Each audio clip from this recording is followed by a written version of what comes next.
À la une de ce journal, le Conseil des ministres approuve lors de sa réunion hebdomadaire un certain nombre de projets de décrets relatifs à la désignation des présidents de conseils d'administration de certains établissements publics. Fin de la visite d'une importante délégation gouvernementale dans plusieurs villages du Hod el-Sharqi.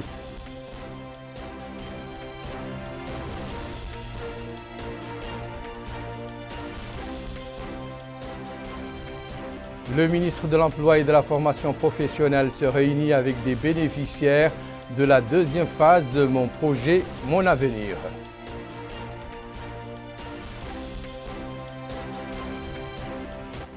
Mesdames, Messieurs, bonsoir et bienvenue à cette édition du journal. Pour se prémunir de la Covid-19, faites-vous vacciner et respectez les mesures barrières.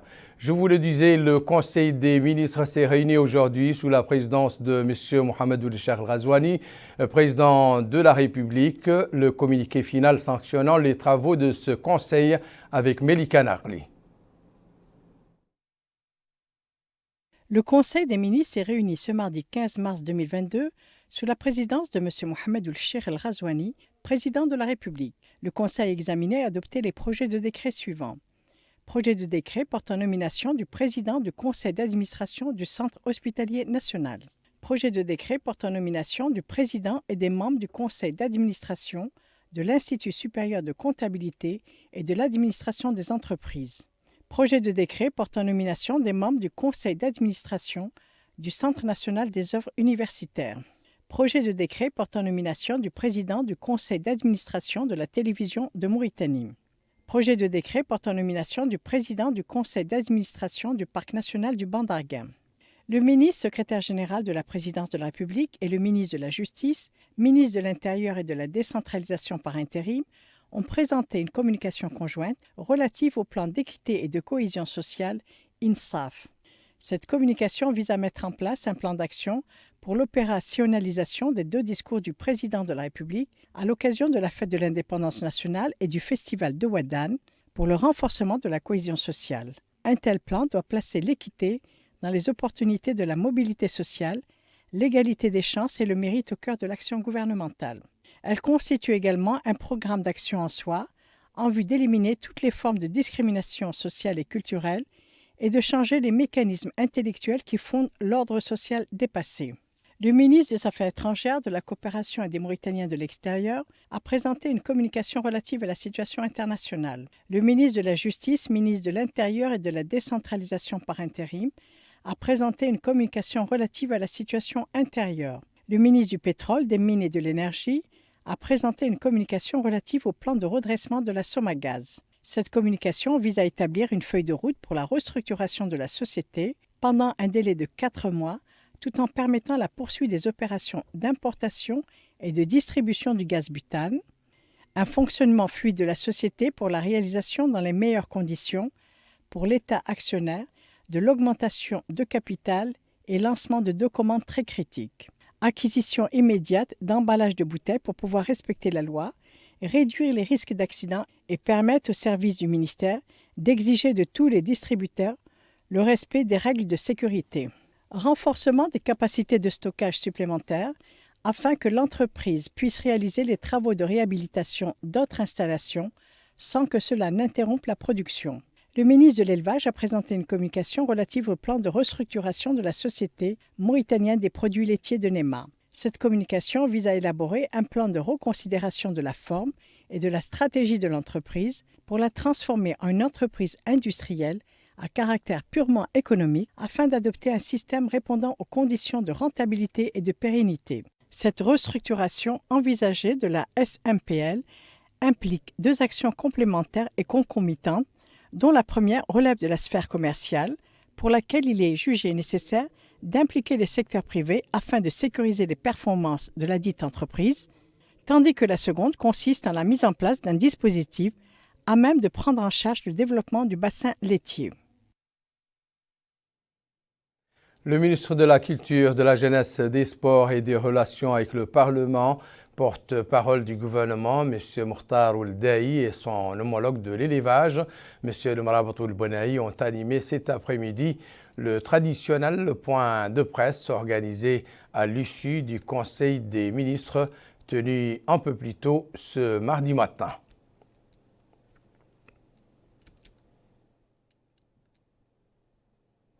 Fin de la visite de 2 jours au Hod Sharqi et plus précisément dans la zone frontalière avec le Mali d'une importante délégation gouvernementale conduite par le ministre de l'Intérieur et de la décentralisation, M. Mohamed Salim Ould Merzoug, en compagnie du ministre de la Défense nationale, M. Hanan Ould Sidi.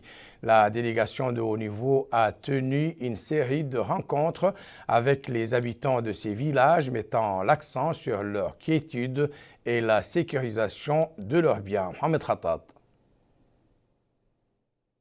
C'est une série de rencontres et de réunions qu'aura entamé la délégation gouvernementale de haut niveau conduite par le ministre de l'Intérieur et de la décentralisation, M. Mohamed Salim Ould Merzoug, et comprenant le ministre de la Défense nationale, M. Hanan Ould Sidi, ainsi que les autorités sécuritaires et militaires de la wilaya, avec les habitants des villages frontaliers de Bambariye, Dako, Bouanz et Le Mouileh, dans la Muqata'a de Ad el-Begrou, relevant de la wilaya du Hod Sharqi. Des réunions multiples avec les habitants de ces villages destinées dans ces différentes étapes à rassurer les populations dans les zones frontalières que les plus hautes autorités du pays tiennent à garantir leur quiétude et sécuriser leurs biens. La délégation gouvernementale a exprimé également la compassion et la solidarité de l'État avec les habitants de ces villages. Revenant sur cette visite de 2 jours, le ministre de l'Intérieur et de la décentralisation a confirmé que cette importante délégation s'est rendue dans les zones frontalières, porteuse d'un message de son Excellence, le président de la République, M. Mohamed Ould Ghazouani, après les événements récents en terre malienne, message de compassion, de sympathie et de solidarité de l'État avec les habitants de ces villages. Le ministre a souligné qu'une enquête approfondie est menée en coordination avec les autorités maliennes pour découvrir les auteurs de cet acte barbare qui doivent répondre de leurs crimes, précisant que l'État mauritanien a pris un certain nombre de mesures avec le Mali voisin pour éviter la répétition de ces actes inacceptables. Dans leurs interventions, les populations ont loué l'intérêt qu'accorde le président de la République à la sécurité et la protection de tous les citoyens mauritaniens où qu'ils se trouvent, intérêt traduit par le haut niveau de la délégation qui a sillonné la plupart des villages situés sur les frontières. L'Institut pédagogique national a abrité ce mardi la clôture des rencontres consultatives sur le projet de loi d'orientation du système éducatif national organisé par le ministère de l'Éducation nationale et de la réforme du système éducatif. Aminata Khan revient sur ce sujet. Cette rencontre a réuni autour d'une même table le ministre de l'Éducation nationale et de la réforme du système éducatif avec les représentants des organisations qui œuvrent pour la promotion de la langue arabe. L'objectif étant de présenter à ces derniers les grandes lignes du projet de la loi de l'orientation de l'éducation nationale.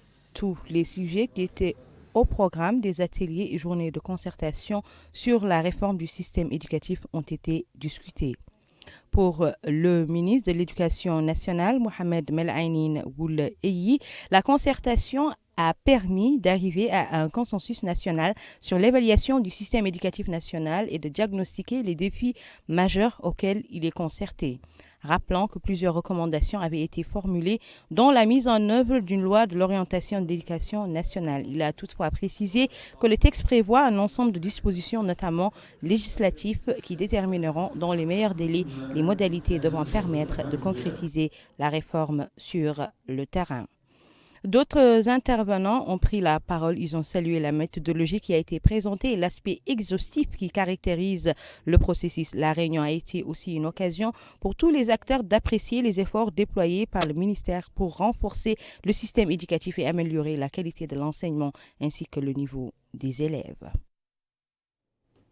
La ministre du Commerce, de l'Industrie, de l'Artisanat et du Tourisme, Mme Nahamt Hamdi Ould Mouknas, a décoré aujourd'hui, au nom du président de la République, M. Mohamed Ould Ghazouani, dans les locaux du ministère à Nouakchott, des fonctionnaires de son département dans le cadre des activités commémoratives du 61e anniversaire de l'indépendance nationale. Les fonctionnaires suivants ont été décorés de la médaille d'honneur de première classe. Il s'agit de M. Sid Ahmed Oul Mohamed Ahmed Oul Ndeil, délégué régional au Hod Sharqi, et Moussa Oul Mukhtar Oul Abdi, délégué régional au Guidimara, et de la médaille d'honneur de deuxième classe, Mme Lemmat Cheikh Oul Kari, chef service à la direction du tourisme. Le ministre de l'Emploi et de la Formation professionnelle, M. Taleb Ould Sid Ahmed, s'est réuni cet après-midi avec des bénéficiaires de financement au titre de la deuxième phase du programme Mon projet, mon avenir. Les tenants et les aboutissants de cette rencontre avec Amina Mtakhlil. Après avoir reçu des financements facilités au titre de la deuxième phase du programme Mon projet, mon avenir, les jeunes entrepreneurs bénéficiaires de ces financements ont été reçus par le ministre de l'Emploi et de la Formation professionnelle, M. Taleb Ould Sid Ahmed. Au cours de cette rencontre, le ministre a passé en revue les objectifs des différentes phases du projet et les défis qui l'ont émaillé. Il a également félicité les jeunes entrepreneurs d'avoir pu surmonter les obstacles auxquels ils étaient confrontés lors du montage et du lancement de leur projet. J'ai tenu à vous rencontrer aussi, c'est pour vous dire, partager avec vous l'expérience de la phase 1. La phase 1 de M. Moustaqbeli était très difficile parce que c'était la première expérience sur cette de la façon avec laquelle nous avons fait ce projet, transparence, un projet qui ne fait pas de différence donc, entre les uns et les autres. Et donc, il y a eu peut-être aussi manque de communication, manque d'information que nous n'avons pas donné. Nous sommes peut-être responsables de cela. C'est pour ça que beaucoup se sont jetés dans des secteurs qui ne savent pas. Ça aussi, ça fait partie donc, des leçons que nous avons tirées de la première phase. Il y a des jeunes qui se sont lancés dans des secteurs qu'ils ne maîtrisent pas. Et il n'y a pas plus risqué que de se lancer dans une aventure dont on n'est pas conscient des risques et pour laquelle nous n'avons pas les mesures de mitigation. Et donc, nous avons également noté que beaucoup de jeunes avaient donné trop d'importance au fond, c'est-à-dire à ce qu'on appelle l'argent, avant le projet, alors que c'est le projet qui fait l'argent généralement. Et donc, les jeunes beaucoup de bénéficiaires ont perdu beaucoup de temps donc, à se plaindre de n'avoir pas eu le financement, donc le montant qu'ils avaient demandé, alors qu'ils auraient donc pu surtout demander l'accompagnement, et c'est ce que nous, malheureusement, nous n'avons pas fait au début, parce que nous étions, comme vous le savez, c'était une première expérience. Donc, aujourd'hui, nous sommes dans une nouvelle dynamique. Nous sommes dans une nouvelle dynamique, c'est vous dire que il faut garder cet élan de confiance. Plus vous avez confiance en vous-même, plus vous allez développer, vous allez assurer la réussite de votre projet, et plus nous serons là aussi pour vous aider. Si vous avez eu des financements moins que ce que vous avez demandé au départ, commencez le projet, mettez en œuvre le projet. Et vous allez savoir qu'au fur et à mesure que vous continuez, nous serons là et nous n'allons pas hésiter d'augmenter les financements. Donc l'augmentation des financements, donc, elle est en corrélation avec la capacité du promoteur à avoir de l'impact rapide sur le terrain et à montrer sa capacité de continuer ce projet et de relever les défis.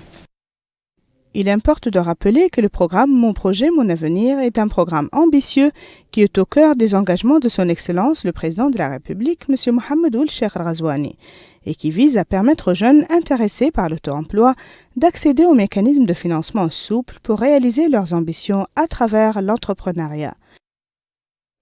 Le ministère de la Justice a organisé aujourd'hui à Nouakchott, en collaboration avec le PNUD, le programme des Nations Unies pour le développement, un atelier de formation de 2 jours en faveur des facilitateurs des wilayas de Nouakchott.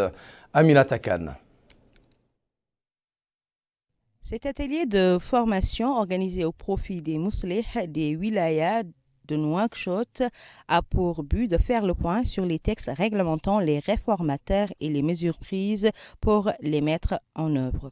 Ouvrant les travaux de la rencontre, le secrétaire général du ministère de la Justice, Mohamed Ould Ahmed Aïda, a indiqué l'importance de l'adoption par le ministère de la politique de formation comme levier de promotion du travail judiciaire politique inspiré, dit-il, du programme électoral du président de la République, Mohamed Ould Cheikh Al-Ghazouani, qui accorde une importance importance particulière à la justice et à la consolidation d'un État fort, souverain, où le renforcement de la démocratie est son sacerdoce.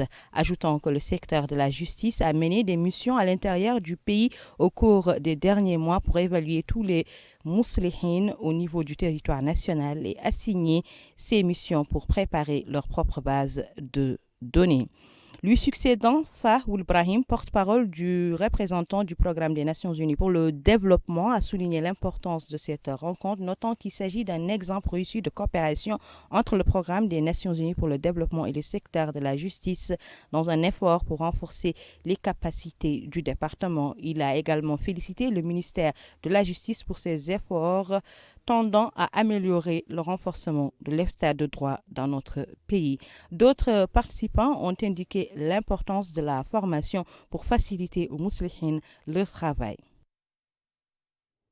Le secrétaire général du ministère de l'Action sociale, de l'enfance et de la famille, M. Sadvioul Sidi Mohamed, a supervisé aujourd'hui à Nouakchott le lancement des journées culturelles de la femme soninké avec le soutien de la région de Nouakchott, le ministère de l'Action sociale et de l'enfance et celui de l'Association mauritanienne pour la promotion de la culture et de la langue soninké. Cette rencontre rentre dans le cadre des festivités de commémoration de la journée de la femme sous le thème « L'égalité aujourd'hui pour un avenir durable », assurant le bien-être social aux femmes et à la famille. Abdullah Damaba. La célébration des journées culturelles de la femme soninké est en droite ligne de la commémoration de la fête internationale de la femme. Ces rencontres sera marquée par des expositions, des discussions sur la langue et la culture, l'autonomisation des femmes, l'éducation, entre autres. Le secrétaire général du ministère de l'Action sociale, de l'enfance et de la famille a fait part de la contribution de la femme soninké dans le secteur économique. Il a félicité ces femmes en marge de la commémoration de la fête internationale de la femme. Le secrétaire général a en outre mis en avant les différents programmes mis en œuvre par le ministère de l'Action sociale, de l'enfance et de la famille au profit des femmes. La vice-présidente du conseil régional de Nouakchott a salué le rôle des femmes soninké, particulièrement dans le cadre de la consolidation de l'unité nationale qui constitue une priorité pour le chef de l'État. Les journées culturelles sont d'une importance capitale pour les femmes parce qu'elles se rencontrent pour échanger sur leurs problèmes, touchant ainsi tous les aspects sociaux, culturels, économiques et aussi exposer également les produits et les objets traditionnels. Cette année, les femmes s'inscrivent dans le thème adopté par l'ONU et aussi le gouvernement de son Excellence Mohamed Ould Cheikh Ghazouani à travers le MASAF. Le secrétaire général a à la fin visité cette exposition. Le projet SEMAR pour la prévention des conflits et la promotion du dialogue interculturel a lancé un atelier de formation de 5 jours au profit de 15 responsables régionaux de la jeunesse. La rencontre vise à les former, les encadrer et renforcer leur rôle et leurs compétences professionnelles dans le domaine de la planification stratégique, du suivi et de l'évaluation. Abdullah Damaba. 3 membres des directions régionales de jeunesse au niveau de toutes les wilayas du pays et des fonctionnaires du ministère de la Culture, de la Jeunesse et des Sports et des Relations avec le Parlement bénéficient de cette formation en planification stratégique, suivi et évaluation. Le secrétaire général par intérim du ministère de la Culture, de la Jeunesse et des Sports et des Relations avec le Parlement a mis en avant l'importance de cet atelier afin de doter les démembrements de jeunesse des aptitudes nécessaires. Il a aussi précisé que la composante jeunesse occupe une place importante dans les différentes interventions du ministère de la Culture, de la Jeunesse et des Sports et des Relations avec le Parlement. La représentante de l'Union européenne a mis en avant l'importance de la jeunesse dans ce cadre. On est très fiers en fait de voir comment les représentants de la Mauritanie contribuent au partenariat entre l'Union européenne et la Mauritanie, notamment dans la prévention des conflits et le dialogue interculturel. Et d'autre part, ce qui est très important, c'est l'implication de la jeunesse dans tout ce processus. Car nous savons tous que la jeunesse n'est pas seulement un vecteur d'avenir, mais aussi un vecteur potentiel de contribution s'il n'est pas dirigé de manière appropriée, de contribution à la violence, à la radicalisation et tous ces éléments négatifs dont on entend parler à travers le monde. Rappelons que cette formation qui rentre dans le cadre du projet SMART s'étale sur 5 jours. Maître Ahmed Saloum Bouhoubeni, président de la Commission nationale des droits de l'homme, a prêté serment ce mardi à la Cour suprême de Nouakchott devant le président de la Cour, M. Hussein Ould Naji, en sa qualité de président de la Commission nationale des droits de l'homme. Le président de la Cour suprême a demandé au président du Comité national des droits de l'homme de lever la main droite et de lire le serment légal suivant. Je jure par Allah, le Tout-Puissant, que j'accomplirai ma mission avec diligence et fidélité et que je l'exercerai en toute impartialité et en toute intégrité dans le respect de la Constitution et des lois de la République islamique de Mauritanie et que je préserverai la confidentialité des délibérations même après avoir terminé la réunion. Le ministère public était représenté par le juge Sidi Mohamed Lemine, procureur de la République près la Cour suprême, assisté du président Mohamed Saloum Khaled, chef des greffes à la Cour suprême, comme greffier de séance. Les travaux de cette session se sont déroulés en présence de M. Mohamed Ould Brahim, secrétaire général de la Commission nationale des droits de l'homme. On va dans les wilayas du Nord en commençant par le Tirizimour où le wali M. Mohamed El Mokhtar Ould Khatri a tenu une réunion avec les directeurs et chefs services régionaux pour les exhorter à plus d'abnégation et de dévouement dans le travail en vue de rapprocher l'administration des citoyens en veillant au respect des horaires du travail officiel.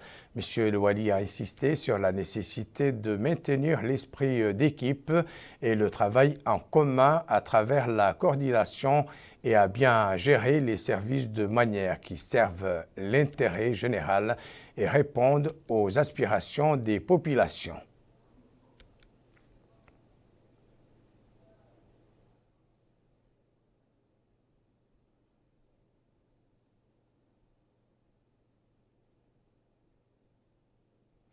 Nous restons dans le nord du pays, mais cette fois dans la wilaya de l'Adrar, où le wali, M. Abdourazak Djak, a effectué en compagnie des autorités administratives et sécuritaires une visite d'inspection et d'information aux sociétés d'eau et d'électricité dans la ville d'Attar. Le but de cette visite est de s'informer des difficultés et insuffisances que rencontrent ces deux sociétés dans la fourniture de leurs services.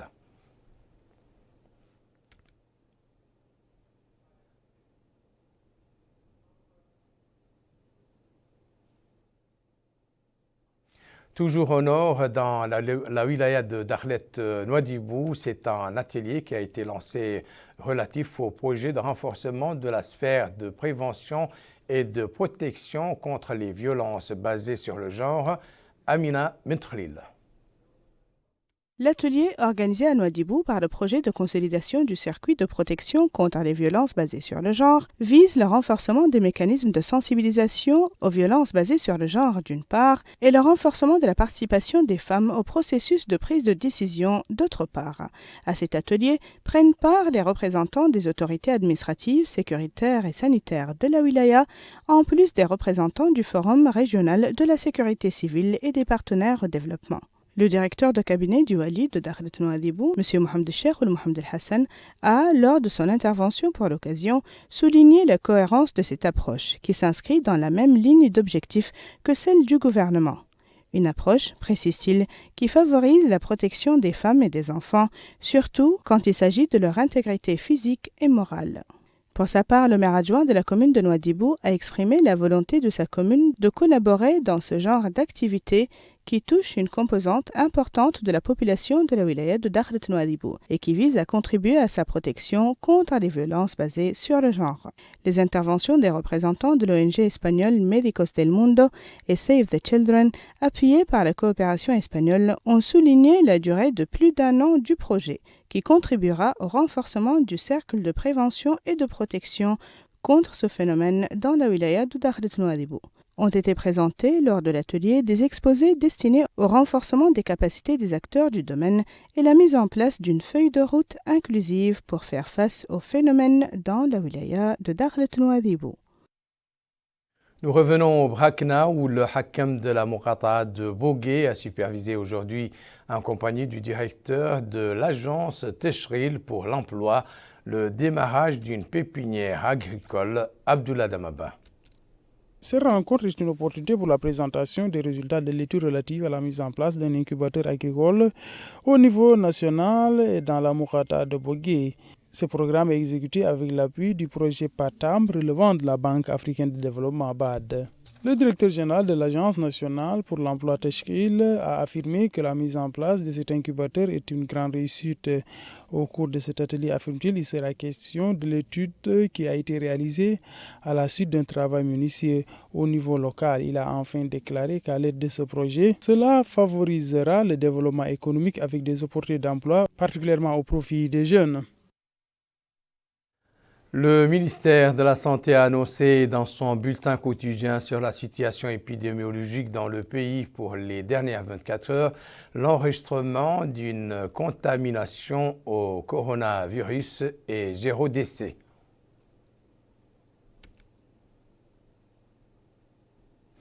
Enfin, nous clôturons ce journal par un détour dans la wilaya d'Iguidimara où le projet de construction de 50 logements constitue l'un des principaux projets sociaux réalisés dans la ville de Sélibabi. Ce projet de construction de 50 logements est une expérimentation urbaine mise en œuvre dans notre pays pour la première fois, dans le cadre du volet social du programme du président de la République, M. Mohamed Ould Cheikh El Ghazouani. Ce projet social, relevant du secteur de l'habitat, de l'urbanisme et de l'aménagement du territoire, est mis en œuvre par la Corporation d'exécution des travaux en matériaux locaux, dans le cadre d'un ensemble de projets de services dont a bénéficié la ville de Sélibabi. Les maîtres d'œuvre du projet de logement confirment que les travaux ont été achevés et que les dernières retouches ont été effectuées. Les bâtiments fabriqués avec des matériaux locaux ont été nettoyés et sont fin prêts.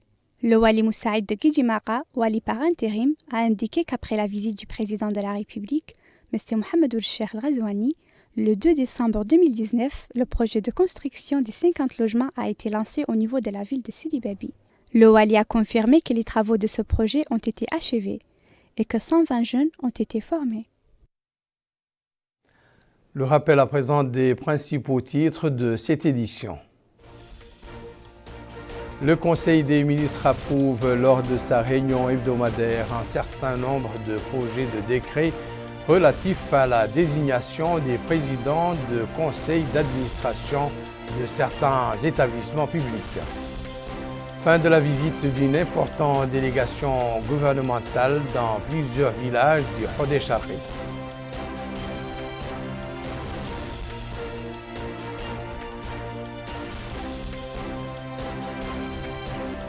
Le ministre de l'Emploi et de la Formation professionnelle se réunit avec des bénéficiaires de la deuxième phase de mon projet Mon Avenir.